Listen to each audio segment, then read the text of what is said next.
Addiction is not just of the food and substance, but addiction is also to the toxic relationships. Your brain is registering if there are any cues that are there in your environment that can help you to find that pleasure again. Sometimes the pleasure does not mean it has to only come from the positive reinforcement. Everybody knows cigarette is bad, but we do have so many people smoking in spite of smoking is clearly written on the packet that smoking kills. Addiction changes areas of your brain that are critical to judgment, decision making, learning, and memory and behavior control.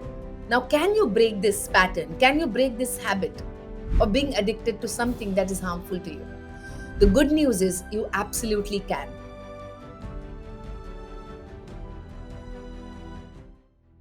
Hi. So let's understand what is this addiction? What is the science behind addiction and why are we so addicted to probably some behaviors, some habits, some substance or maybe some foods? What is the root cause of this addiction? Most common roots of addiction are chronic stress, maybe a history of trauma, a mental illness, or a family history of addiction.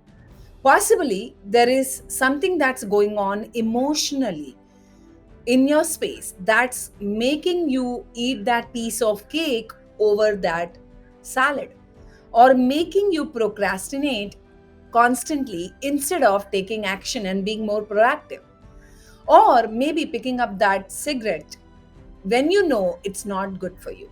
So what exactly happens here? So when you use any sort of a substance or any sort of the food that is sugary, what happens in your space is in your brain there's a neurotransmitter called dopamine that is released every time you eat this food, or every time you do that behavior, or every time you pick up that sugar, or every time you take that alcohol or substance of cigarette. This dopamine basically is causing the elevation of feeling of pleasure in your space. You start feeling that pleasure. And you know, your primary brain is wired to avoid pain and go towards pleasure. The memory region of the brain records this memory of this feeling. That release happens because of dopamine. And the learning center of your brain starts forming the connection between the pleasure and whatever the drug or the food that you have used. And while it forms the connection, it also looks at the environmental cues that are present during you use that action, that behavior, that food, or that drug. These are the known triggers for your brain. So every time you see these triggers, automatically your brain starts releasing dopamine in the anticipation of pleasure. Now, where are these seeds of addiction come from in our space? So let's go back to the millions of years where your human brain was evolving. It's wired millions of years back to reward us when we do something pleasurable. Exercising, eating, or other behaviors that are directly linked to your survival trigger the release of neurotransmitter that is dopamine. Dopamine is a neurotransmitter, and dopamine is also a neurochemical that actually carries the pleasure, that chemical of pleasure, to the various parts of the body. So you start feeling amazing in your body the moment the dopamine is released. Now, when you experience a positive sensation and dopamine is released into the pathways of the reward center that's in your brain takes the note. And how does it take the note? What triggered this sensation? Wow, I'm feeling amazing. What exactly happened? I want to reproduce this sensation, so I must know what triggered it. Was it a substance? Was it a behavior? Was it a type of a food? Or was it a person? You remember, addiction is not just of the food and substance, but addiction is also to the toxic relationships, right? How do you attract the same kind of relationship, the similar kind of relationships, when you don't like it? You don't like a certain kind of a job, but you end up getting the same thing. You don't like certain environment, but you end up getting there. You don't like a toxic relationship, but you keep attracting the similar kind of a partner. That is also an addiction. Your brain is registering if there are any cues that are there in your environment that can help you to find that pleasure again. Now, you may wonder, how come a toxic relationship or a toxic a boss or a toxic environment in my office is pleasurable to me. Now you got to ask yourself this question. Sometimes the pleasure does not mean it has to only come from the positive reinforcement. You see, everybody knows cigarette is bad, but we do have so many people smoking in spite of smoking is clearly written on the packet that smoking kills, right? So why, in spite of knowing that this is not good, we still seek such kind of things? That's because in your brain there's no absolute demarcation. Pain doesn't equal to negative memory, or pleasure doesn't equal to positive memory. It can be mixed. Sometimes we go through certain kind of trauma, or we go through certain kind of negative behaviors of other people in our life, and those behaviors start developing a certain kind of a cocoon around us, and that also releases a little bit of dopamine our space so that we can keep feeling safe and comfortable in that negative environment.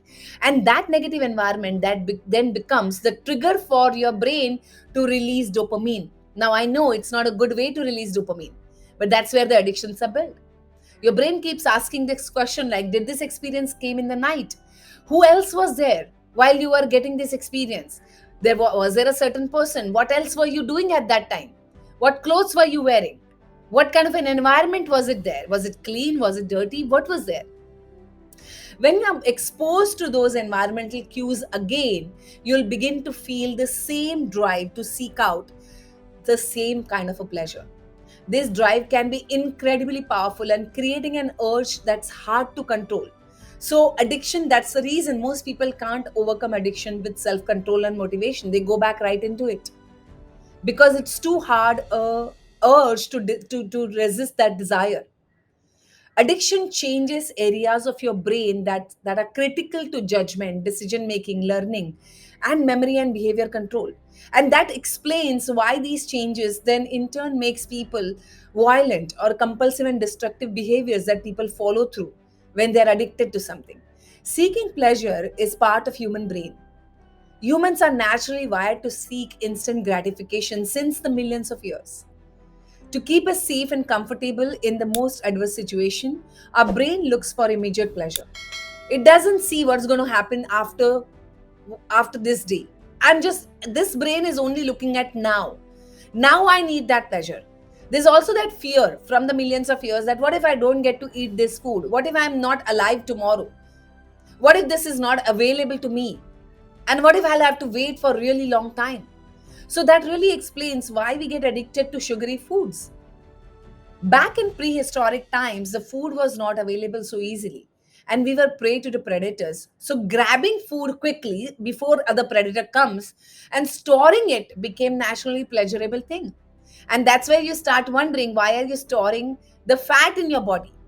You know this food is not good for you, but you choose that food, you choose that addiction, you choose sex, or you choose substance, all of this to trigger the reward system in your brain that gives you the instant gratification, and in return making you feel safe and comfortable, even if your prefrontal cortex is telling you that this is not right, this is not good for you. But you keep telling yourself that, oh, I'll do it tomorrow, but today let me get this, because you don't understand, I have so much of a problem that I have to overcome. Compulsive shopping, compulsive gambling, all part of instant gratification. So now, next time when you wonder there's a choice between a cake and a salad, and you're gravitating towards the cake, you now know the science behind it, right? Now, can you break this pattern? Can you break this habit of being addicted to something that is harmful to you? The good news is you absolutely can. Maybe you won't be able to do it on your own. So seek help of an expert.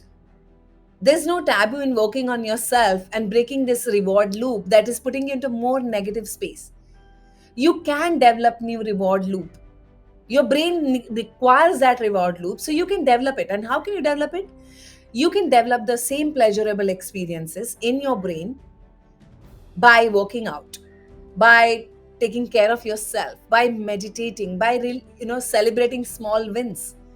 Basically, replacing your addiction of dopamine release from instant gratification to slowly replacing it to the delayed gratification that comes from healthy clean habit of exercising, taking care of yourself, being in a relationship that is mutually fulfilling, loving yourself deeply, and accepting yourself and your past. Maybe in the past you had no control over what happened and who did what, but living in the past is hampering your current life and your future. So, how about making an effort to accepting what happened in the past, accepting that you were powerless back then, and knowing that you're very, very powerful right now? You don't need to operate on that powerlessness, that helplessness feeling in the current scenario. You can take charge of your life by replacing the healthy and clean habits, and in turn, then releasing the right reward loop in your brain to overcome the addiction. Let me know if this helped you.